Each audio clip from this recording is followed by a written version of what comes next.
बोला बोला थावे वाली महारानी की। मिक्स बाय नवगा रिकॉर्डिंग स्टूडियो तानी बाजार। डीजे सुमित सतीश रेमा।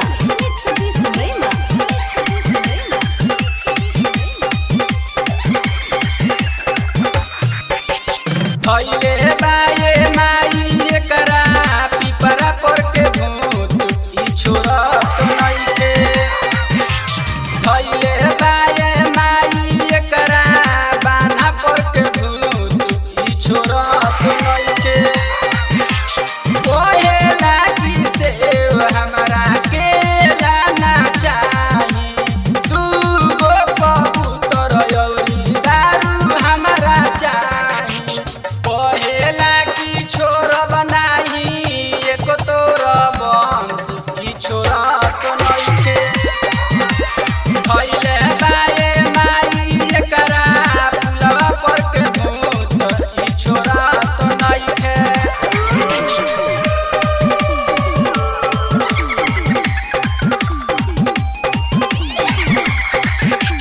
डीजे सुमित सतीश रेमा।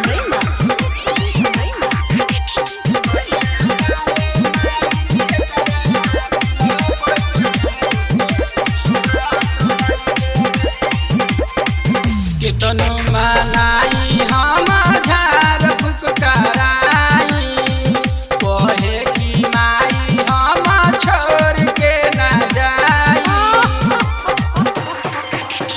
कितनो मनाई हम झाड़ फूक कराई, कहेला की माई हम छोड़ के न जाई।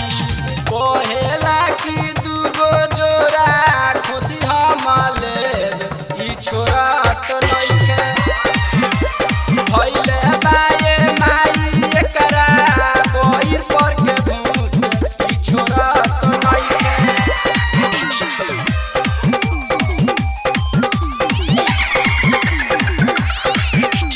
डीजे सुमित सतीश रेमा।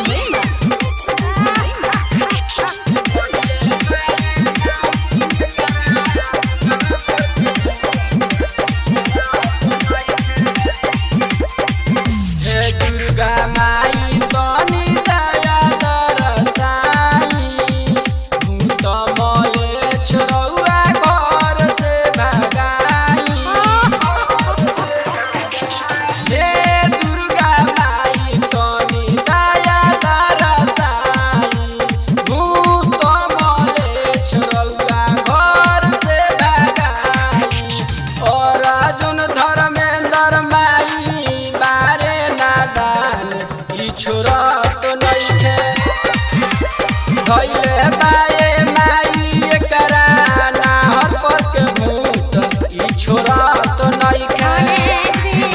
दादा रक्त खाइली